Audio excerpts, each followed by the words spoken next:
నల్లమల ఒక ఒక మైదాన ప్రాంతాల్లో ఉంటుంది, కానీ మీకు ఆ ప్రాంతం మీరు ఎలాగ అడ్జస్ట్ అయ్యారు మరి? మాకు చాలామందికి ఏంటంటే నల్లమలైన హార్డ్ అనిపిస్తుంది. అవునా?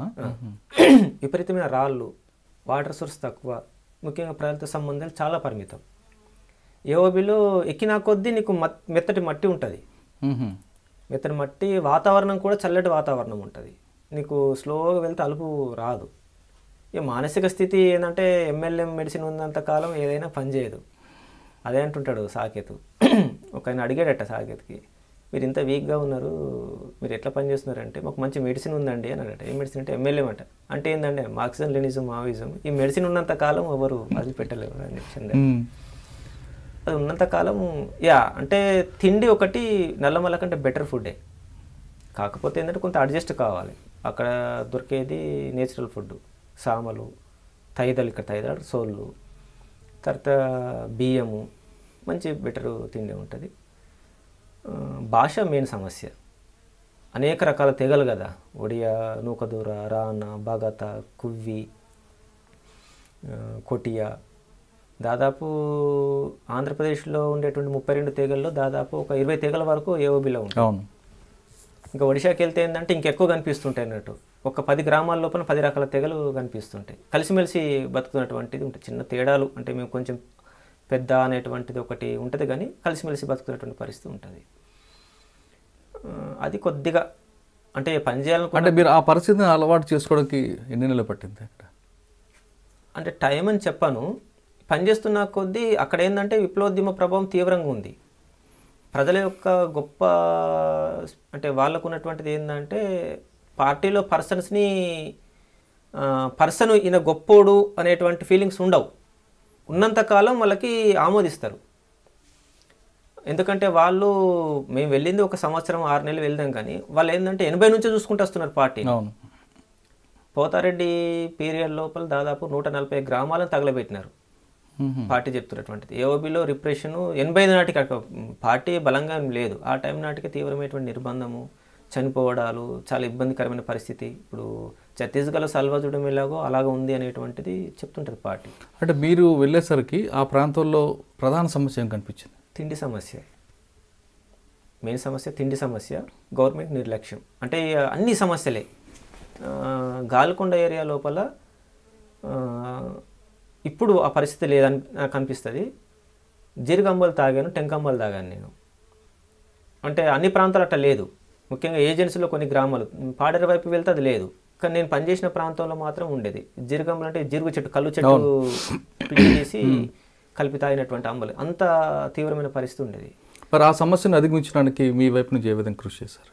ముఖ్యంగా భూములు, సమిష్టి శ్రమ, భూములు మెయిన్గా సాగులోకి తీసుకురావడం అనేటువంటిది పార్టీ తీసుకొచ్చినటువంటి ప్రోగ్రామ్. నేను వెళ్ళకముందు అక్కడ విప్లవ ప్రజా కమిటీ అంటే జంతన్ సర్కార్ ఏదైతే అంటారో అక్కడ ఏర్పాటు చేసినారు.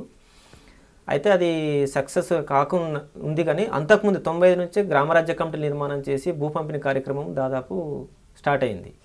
పార్టీ వెళ్ళిన తర్వాత ఫస్ట్ తీసుకున్న ప్రోగ్రాం అడవిని ఆదివాసుల ప్రజలకు చేయడం అనేటువంటిది మెయిన్. దాని నుంచి కొంత సమస్య తగ్గింది. ఇక పార్టీ దాని డెవలప్మెంట్లో ఏంటంటే సాగు భూములను తీసుకురావడం అనేటువంటిది. అప్పుడు ఒక ప్రాబ్లం ఏమంటాడు అంటే, ఇప్పుడు ఉన్న సెక్రటరీ అప్పుడు తను నంబల కేశవరావు, అక్కడ ఫస్ట్ తను ఫౌండర్ ఒక రకంగా, దున్నేవారికే భూమి అనేటువంటిది ఏదుందో ఒక నినాదం తీసుకున్నాను. పీపుల్ చెప్తారు గుండె దమ్ము ఉండాలి, కొండ పోడు నరకాలి అనేటువంటిది ఒక నినాదం.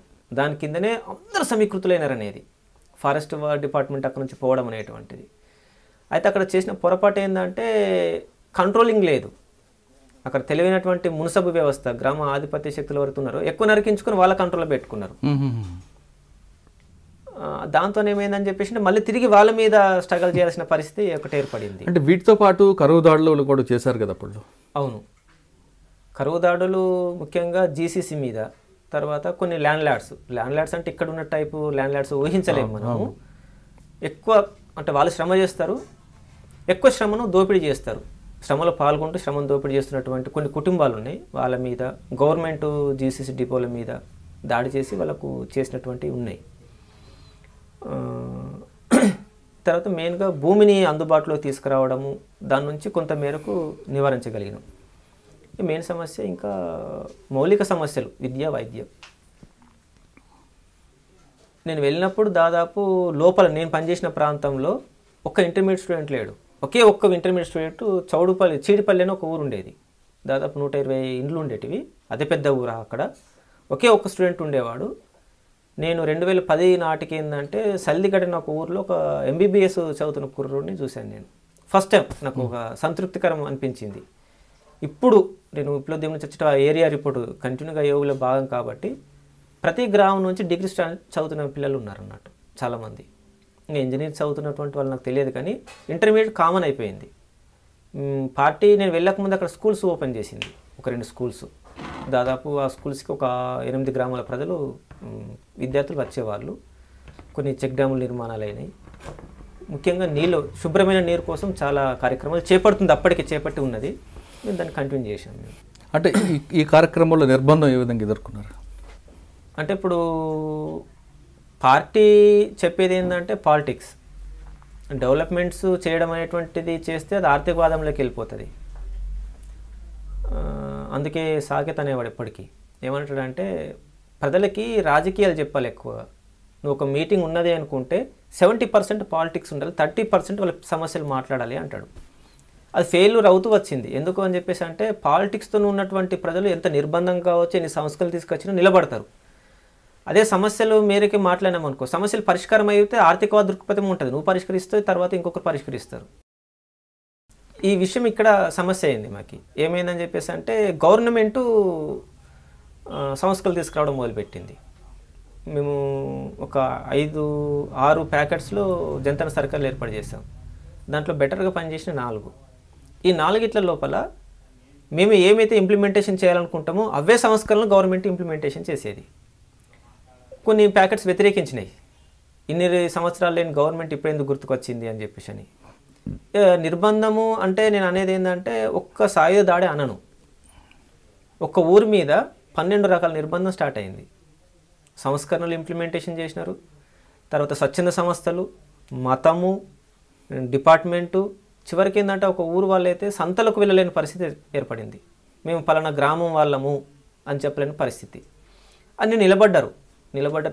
తర్వాత సాయుధ దాడి తీవ్రమైన తర్వాత ఎప్పుడు కానీ ఏంటంటే ఒక్క దాడి పై స్థాయిలో వెళ్ళినప్పుడు దానికి అనుగుణంగా ఎత్తుగడలు లేనప్పుడు ఏంటంటే అక్కడ సమస్య వస్తుంది. దాంట్లో సకాలంలో ఎత్తుగడలు తీసుకునేటువంటి పరిస్థితి ఉండకపోవచ్చు. నాయకత్వం అక్కడ అందుబాటులో ఉండలేని పరిస్థితి, పార్టీలో కొనసాగుతున్న డీవియేషన్స్, వ్యక్తుల లోపల ఉన్నటువంటి డీవియేషన్స్, దీనివల్ల దాదాపు దెబ్బతిన్నది అక్కడ మూమెంటు. కానీ పార్టీ వెళ్ళలేకపోయినా ప్రజలకి, ఎందుకంటే అనేక నిర్బంధాలు చూసుకుంటూ వచ్చారు వాళ్ళు. అంటే మీరు ఇప్పుడు వెళ్ళిన గాలికొండ ఏరియాతో పాటు ఎంతకాలం పనిచేసి తర్వాత ఎక్కడికి వెళ్ళారు? నేను 2003 కమాండర్ బాధ్యతలు తీసుకున్న తర్వాత అప్పుడు 3 దళాలు ఉండే ఒకటే ఏరియా పరిధి లోపల. 2004లో సెక్రటరీ బాధ్యతలు తీసుకున్నాను అక్కడ. 6లో డీసీ మెంబరు జిల్లా కమిటీ బాధ్యతలు అక్కడే తీసుకున్నాను. 10 వరకు అక్కడే పనిచేసాను. 12 వరకు. 2012 వరకు మీరు చేసిన దాడులు ఏమి ఉన్నాయా? శత్రు పార్టీ ఆదేశాల మేరకే వ్యక్తిగతంగా ఉండవు అంటే కొన్ని కరువు దాడులకు సంబంధించినటువంటి మెయిన్గా నా పరిధి అంటే మిలిటరీ నిర్మాణాలు కూడా ఉండేటివి. మిలిటరీ నిర్మాణాలకు సంబంధించిన దాంట్లో చాలా దాడులు అక్కడ మిలిటరీ స్క్వాడ్స్ చేసేటివి. రవి అని కుడుముల వెంకటరమణ గొప్ప లీడరు, దాదాపు నా ఏజే ఉంటుంది. మంచి ప్రజల లోకల్ వాల్మీకి ప్రజల అభిమానం చొరగొన్న లీడర్, మంచి యాక్టివ్ పర్సన్. తను చాలా వాటికి నాయకత్వం వహించిండు. ముఖ్యంగా కరువు దాడులకు సంబంధించిన విషయం లోపల బాగా ఇన్వాల్వ్. మీకు బాగా గుర్తుండిపోయి ప్రజల కోసం దాడి చేశాను, ఒక సంతృప్తికి వచ్చిన దాడి చెప్పండి. ఒక్కటని కాదు, ఒకసారి GCC depot RV Nagar, Gudem station camp పక్కనే ఆర్వీ నగర్ ఉంటుంది, 1.5 కిలోమీటరు. దాదాపు వర్షంలో ఒక 400 మంది ప్రజలు వెళ్ళి ఆ డిపో మీదకి వెళ్ళేసి డిపో దగ్గర ఉన్నటువంటి అన్ని బియ్యం అని పట్టుకొని వచ్చినటువంటివి ఉన్నాయి.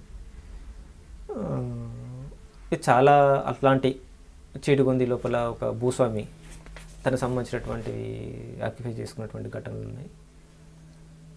2-3 ఇన్సిడెంట్స్ కూడా ఉన్నాయి. ఓకే, 2012 వరకు మీరు త్రొట్లో తప్పించుకున్న ఘటనలు ఉన్నాయా? చాలా ఉన్నాయి. చాలా అంటే దాదాపు ఎర్రచెరువులో ఒక ఫైరింగ్ ఉంది. తర్వాత ఎర్రచెరువుల ఫైరింగ్లో ఉన్నది, తులసినూరు అనేటువంటి ఒక ఇన్సిడెంట్ సంబంధించినటువంటి ఫైరింగ్ ఉన్నది. సల్దిగడ్డ ఒక ఫైరింగ్. అంటే మీకు బాగా గుర్తుండిపోయి ఇంకా లాస్ట్ మూమెంట్ వరకు వెళ్ళాం, అందులోంచి బయటపడ్డాం అన్నది బాగా గుర్తుండిపోయింది ఏమన్నా? 12 వరకు లేదు కానీ 18లో ఉంది. 18లో అంటే అది ఇక ఫైరింగ్స్లో 12 వరకు నల్లమల్లిలో ఒక ఫైరింగ్ ఉన్నది, ఆలాటౌన్ ఫైరింగ్. అది చనిపోతాను అనేటువంటి ఒక నిర్ణయానికి వచ్చినాను దాదాపు. ఎలా జరిగింది అది? ఫైరింగ్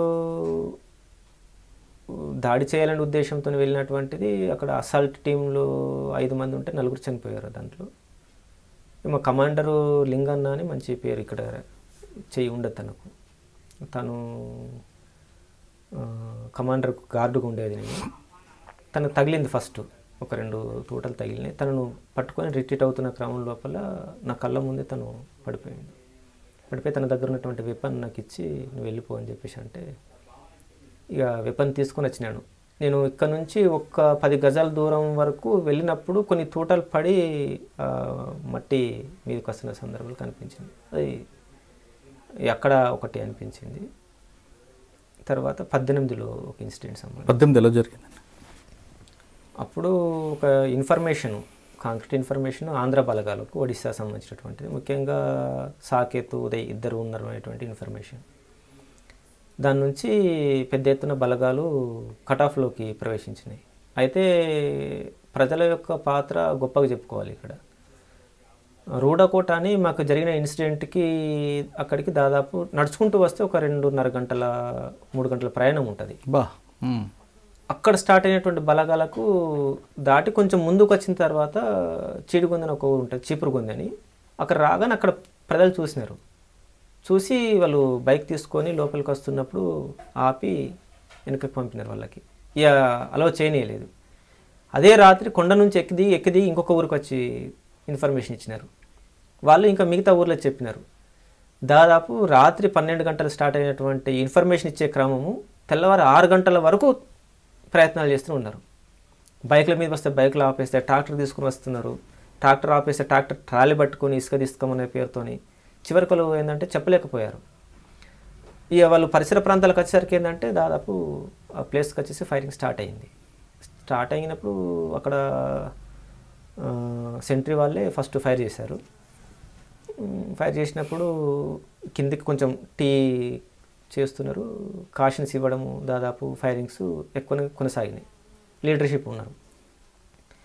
ఫస్ట్ జరిగిన ఫైరింగ్లో ఎవరికేం కాలే, అందరం రిట్రీట్ వెళ్ళిపోయినాం.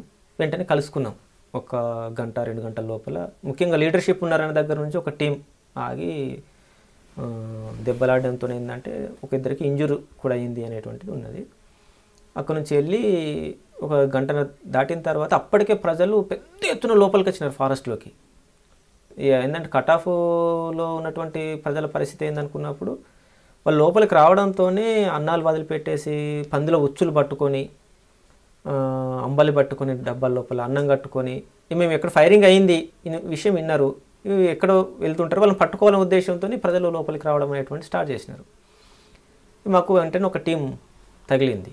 వాళ్ళు తెచ్చిన అంబలి ఇచ్చినారు, డైరెక్షన్ ప్రకారం తీసుకెళ్తున్నారు వాళ్ళు. బయట టీమ్స్ కొన్ని ఉన్నాయి, మై వాకిటాల ద్వారా సమన్వయం నడుస్తుంది. ఇక్కడ ఎక్కడెక్కడ ఫోర్సెస్ ఉన్నాయి, వాళ్ళను ఇటు లోపలికి రాకుండా అడ్డుకునే రకంగా కొన్ని టీమ్స్, మిలీషియా టీమ్స్ ఎక్కడెక్కడ ఉన్నాయి, అన్ని ఏర్పాట్లు జరుగుతూ ఉన్నాయి. తప్పించుకోవడం కోసం వాళ్ళు ప్రయత్నాలు చేస్తున్నారు. దాదాపు ఇంత అంత పేషెంట్స్ ఉన్నారు అక్కడ.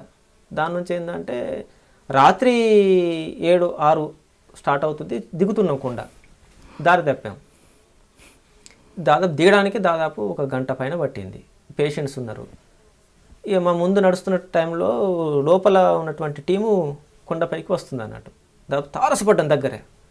ముందు ఊరు వాళ్ళ కుక్కలు మురిగినాయి. మురిగిన తర్వాత ఊరు అన్నలు డౌట్ పడ్డారు, అన్న ఏదో కుక్కలు అరుస్తున్నాయి అని చెప్పేసి అని. ముందు టీం మాదే నడుస్తుంది, ఎవరు అంటే కొంచెం డౌట్ వస్తుందన్నా అని అన్నారు. అందరిని వెనకకు పొమ్మన్నాం, వెనకకు పోయి అది క్లియర్ చేయాలి. వాళ్ళు ఏంటంటే లేదన్నా షూర్ పోలీసులే మాకు అనిపిస్తుంది అంటారు. కానీ చీకటి అయింది, చూడలేము, ఒక లైట్ కనిపిస్తుంది, అది ఏం లైట్ అనేది మాకు అర్థం కాలే. దాదాపు 9-10 గంటలకు స్టార్ట్ అయినటువంటి డౌటు రాత్రి 1 గంట వరకు దాన్ని క్లియర్ చేసే పని పెట్టుకున్నాం. మాకు ఇన్ఫర్మేషన్ ఉంది, మీరు అదొక్కటి దాటరండి, లేకపోతే వేరే రూట్లో రండి, మీకు ఏం ప్రాబ్లం లేదు, ఎక్కడ బలగాలు లేవు అని చెప్పేసి వాళ్ళు అన్నం వండి ట్రాక్టర్స్ గీటర్స్ అని పెట్టినారు. కానీ మాకేందంటే మళ్ళీ కొండ ఎక్కాలంటే 3 గంటలు పడుతుంది, గంట దీనకుండా. పేషెంట్స్ పోగలుగుతామా, ఇది కొంత క్లియర్ చేసుకుందాం అన్న దగ్గర నుంచి ఒక 4 పోయాం. అంటే వాళ్ళు అక్కడ ఆగిపోయారు. పోలీసులు ఏంటంటే వాళ్ళు క్లియర్ అయింది, వాళ్ళకి డౌటు ముందు కుక్కలు అరిచినాయి ప్రజల పార్టీనా అది అక్కడ వాళ్ళు ఆంబుష్ కూర్చున్నారు వాళ్ళు. ఇక మేము కొద్దిమంది ధైర్యం చేయకపోతే సాకేత్ గార్డు సందీప్ అని బెటర్ పర్సన్ సీజీ, ఇక ఆయనకు లేపితే ఆయన వాళ్ళ టీం నుంచి ఒక ఇద్దరం 4 కలిసి క్లియర్ చేద్దామనే ఉద్దేశంతో ముందుకు పోయాం. మన సాకేత్ గారి ఆ లైన్ క్లియర్ చేద్దామని ముందుకు వెళ్తున్న టైంలో ఒక అడుగు ముందుకు వేసేసరికి ఏంటంటే దాదాపు వాళ్ళ పరిసర ప్రాంతాలు దాదాపు ఒక 20 యార్డ్స్ ఉంటుండొచ్చు. వెళ్ళిన తర్వాత టార్చ్ వేసి చెక్ చేద్దామని చెప్పేసి వేసేసరికి ఏంటంటే వాళ్ళు అటు నుంచి ఫైరింగ్ స్టార్ట్ చేశారు. క్లియర్ అయింది దాదాపు వీళ్ళది వాళ్ళది. ఆ ఫైరింగ్లో తను దెబ్బ తగిలింది కూడా అర్థం కాలే, పరిగెత్తుకొని రావడంతో అక్కడనే పడుకున్నాను. ఇక ప్రొమోషన్ తీసుకున్నాను. దాదాపు కొన్ని 100 తోటాలు పరిసర సమీపం నుంచి అతి సమీపం నుంచి పోయినాయి. అప్పుడు తగులుతానేటువంటిది నాకు నమ్మకం లేకుండే. ఒక్క మ్యాగజైన్స్ వల్ల అయిపోయిన తర్వాత వెనక తిరిగి నేను రిటైర్ అయిన తర్వాత అప్పుడు లీడర్షిప్ నుంచి మళ్ళీ వాకిటాకి సంభాషణ నీకేమైందంటే ఏం కాలేదంటే వెంటనే కలుసుకున్నాం, పెద్ద సమస్య కాలేదు. అంటే క్లియర్ చేశారు అప్పుడు? ఇక అది క్లియర్ అంటే అదే ఫైరింగ్ అయింది, క్లియర్ అయిపోయింది. వాళ్ళు రిట్రీట్ అయిపోయారా? రిట్రీట్ కాలే, తెల్లవారి డామినేషన్. ఎందుకంటే చిన్న భూభాగము దాదాపు 3 days అవి ఫస్ట్ టైము హెలికాప్టర్స్ ద్వారా బలగాలం లోపలికి దించడం అనేటువంటి ఒక 3 days చాలా తీవ్రమైనటువంటి ఇబ్బంది. 3 days తర్వాత ప్రజల మద్దతుతో బయటకు వచ్చాం. ఎందుకంటే ఇక్కడ చెప్పుకోవాల్సింది ప్రజల మద్దతు కట్ ఆఫ్లో ఎందుకు అంత మద్దతు ఇస్తున్నారు అనేటువంటిది. అంటే దాదాపు 2010 వరకు ముఖ్యంగా 9 వరకు గవర్నమెంట్ అంటే నాకు తెలిసి అక్కడ ఎన్నికలు రెవెన్యూ ఇవి 2 తప్ప నాకు గవర్నమెంట్ అంటే ప్రజలకు తెలియదు. నేను వచ్చిన 10 సంవత్సరాల కాలంలో ఊరు రూపురేఖలన్నీ మారిపోయాయి. ఎందుకంటే అక్కడ నుంచి బాకూరు వెంకటరమణ ఫస్ట్ సర్వే చేసేటాను, తర్వాత లీడర్షిప్ నుంచి ఉదయ్ వాళ్ళు వెళ్ళి దాన్ని కొంత సర్వే ప్రాంతం చేసి తీర్చిదిద్దినటువంటి పరిస్థితి ఉన్నది. నేను బాధ్యతలు తీసుకున్నటువంటిది 17 తర్వాత. కానీ అంతవరకు చేసినటువంటి పార్టీ కృషి చాలా గొప్పది. దాదాపు ప్రతి గ్రామంలో భూ సంస్కరణ అమలైనాయి. ఒక 2-3 గ్రామాలు అట్లా ఉంటుండొచ్చు. భూ సంస్కరణలు, భూ పంపిణీ, సంస్కరణలకు పంపిణీకి ఏందనుకున్నప్పుడు తేడా ఆక్రమించుకున్న భూములు పంపిణీ చేసిన సందర్భాలు ఉన్నాయి, ప్రజలలో చర్చ పెట్టేసి చేసినటువంటి సందర్భాలు ఉన్నాయి. తర్వాత శ్రమ సహకారం అనేటువంటిది, తర్వాత విద్య వైద్యం. నాకు తెలిసి నేను బాధ్యతలు ఉన్న తర్వాత అంతకుముందు ఒక 8 స్కూల్స్ రన్ చేశాము. అక్కడ హాస్పిటల్స్ దాదాపు ఒక 7 హాస్పిటల్స్ రన్ అయినాయి గ్రామాల లోపలనే. అది ప్రజలకు బాగా అదైపోయింది. ఫస్ట్ టైం కరోనా సందర్భంగానైతే దాదాపు ఒక 100 క్వింటాల ఉప్పు పంపిణీ సంబంధించినటువంటిది. దాదాపు ఆ టైంలో నాకు తెలిసి కరోనా టైంలో ఒక్క మెడికల్ నర్సు కూడా రాలే లోపలికి. పైగా ప్రచారం ఏంటంటే మావోయిస్టులకు కరోనా వచ్చింది, మీరు వెళ్తే కరోనా అంటుకుంటుందనే పరిస్థితి. కానీ స్వచ్ఛందంగా దాదాపు మేము ఒక 70 మంది యూత్ను జమ చేసి ఒక 7 క్యాంపెయిన్ టీమ్స్ని తయారు చేసి దాదాపు 7 lakhs మెడిసిన్ డిస్ట్రిబ్యూషన్ జరిగినాం అన్నట్టు. అందరికీ విచిత్రం ఏంటంటే 100 క్వింటాల ఉప్పు ఎలా వచ్చింది, ఉప్పు సమస్యనా అంటే సమస్యనే. అక్కడ వాళ్ళ చర్చ పెట్టాం ప్రజల్లో, ఏంటి మీరు ఎదుర్కొన్న సమస్యలు ఇప్పుడు కరోనా టైంలో అంటే సోలు సామాన్లు ఉన్నాయి తినగలుగుతాం, ఉప్పు లేదు, అదొక సమస్య అని అన్నారు. తర్వాత మెడిసిన్. నాకు తెలిసి కరోనాతో చనిపోయిన పీపుల్ ఒక్కరు లేరు, కానీ ఒక ఊర్లో 7 మంది చనిపోయారు.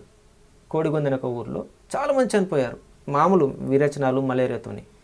దాన్ని ఆలోచన చేసి మేము తెస్తామన్నారు పీపుల్, మేము సంపాదించుకొని రాగలుగుతాం, పార్టీ ఆర్థిక సాయం చేయగలిగితే మేము చేయగలుగుతామంటే కొద్దిమంది కాంట్రాక్టర్సు, తర్వాత పార్టీ నుంచి కేటాయించుకున్న డబ్బు, సహకారము అంటే తెప్పించడం కూడా సహకారమే. ఆ టైంలో రావడం అనేటువంటి లాంచ్ వాళ్ళు బాగా హెల్ప్ చేశారు.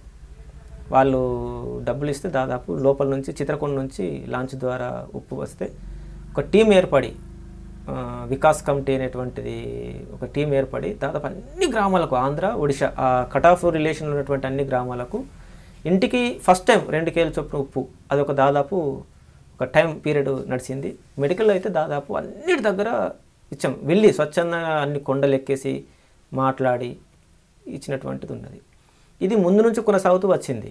దాని నుంచి ప్రజలు గవర్నమెంట్ అంటే కేవలం పంచాయతీ ఎన్నికలు, రెవెన్యూ వసూలు, అంతకుమించి ఏం లేని పరిస్థితి నుంచి ఇంకా కొన్ని పీటీజీ కుటుంబాలు ఉన్నాయి. వాళ్ళకి ఏంటంటే మాకు మనుషులుగా గుర్తించారు ఇక్కడ అనేటువంటిది వాళ్ళకి బాగుంది. ఎందుకంటే కోందువాడని ఫొరజవాడని వాడు అనేటువంటి కొంచెం అప్పర్ క్యాస్ట్గా ఉన్నటువంటి ఏవైతే ఉంటాయో విలువ లేనటువంటి పరిస్థితి ఉండే వాళ్ళు నాయకత్వంలోకి వచ్చిన తర్వాత రెస్పెక్ట్గా మాట్లాడడం ఇది మనుషులుగా మాకు గుర్తించినటువంటిది పార్టీ మాకు ఒక ఆత్మగౌరవం నిలబెట్టింది అనేటువంటిది వాళ్ళు బాగా ఓన్ చేసుకున్నారు. మీరు చేసిన ఆ కార్యక్రమాల్లో భాగంగా ప్రజల్లో రాజకీయ చైతన్యం తీసుకురావడానికి ఎలాంటి కార్యక్రమాలు చేపట్టారు? ప్రతి గ్రామంలో ఎందుకంటే సాకేత్ గారు ప్రధానంగా ఎంచుకునేది అదే కదా. అవును, తను ఒక రకంగా గొప్ప గైడెన్స్ పార్టీ దాంట్లో మెయిన్గా లీడింగ్లో ఉన్నటువంటిది సాకేత్, మిగతా సంబంధించినటువంటిది సాధ్యమైన మేరకు తను ఏరియా కమిటీ సమావేశాల దగ్గర కూడా కూర్చునేవాడు. కొన్ని సందర్భాల లోపల గ్రామస్థాయి కమిటీల దగ్గర కూడా ఒడియా తనకు మాట్లాడలేకపోయినా అర్థమవుతుంది, అన్ని భాషలు దాదాపు అర్థమవుతాయి, కోయ బ్రహ్మాండంగా మాట్లాడగలుగుతారు తను. అన్ని గ్రామాల్లో నిర్మాణాలు ఉన్నాయి, పిల్లల బాల సంఘాల దగ్గర నుంచి మొదలుకుంటే అన్ని నిర్మాణాలు ఉన్నాయి. ఆ నిర్మాణాలకు రాజకీయ తరగతులు సంబంధించినటువంటిది ఒక స్ట్రగల్ చేసినప్పుడు ఆ పోరాటము ఏ మేరకు ఇది ఎటువైపు టర్న్ చేయాలి అనే దగ్గర స్టార్ట్ చేసిన తర్వాత ఏంటంటే ఒక రకంగా సక్సెస్ అనేది ఏమనిపిస్తుందంటే నాకు అక్కడ విప్లవ ప్రజా కమిటీలు ఒక 6 ప్యాకెట్స్లో ఏర్పడ్డాయి. నేను వచ్చే నాటికి ఒక ఏరియా స్థాయి లోపల ఒకటి ఏర్పాటు చేయలేటువంటిది ఒకటి ఉండేది. అదే టైం లోపల దాదాపు బీఎస్ఎఫ్ క్యాంపులు విపరీతంగా పడ్డము, లీడర్షిప్ కొద్దిమంది అరెస్ట్ కావడము, కొద్దిమంది చనిపోవడము, అంటే లోకల్ స్థానిక నాయకత్వం కూడా దన్ను అని చెప్పేసి ఒక ఆయన జైల్లో చనిపోయాడు, చాలామంది అరెస్ట్ కావడము, సరెండర్ కావడము. దాని నుంచి ఏంటంటే అది ఆగింది. అంటే అది భౌగోళికంగా అననుకూలమైన ప్రాంతం, పార్టీ బలం ఉంటే అనుకూలమైన ప్రాంతము, వీక్ అయినప్పుడు అది అననుకూలమైనటువంటి ప్రాంతం. ఒడిషా నుంచి ఆంధ్ర నుంచి 2 వైపుల నుంచి పెద్ద ఎత్తున కాన్సెప్ట్, ముఖ్యంగా దేశవ్యాప్తంగా సెంట్రల్ గవర్నమెంట్ నుంచి అది బాగా కేంద్రీకరించి చేసినటువంటి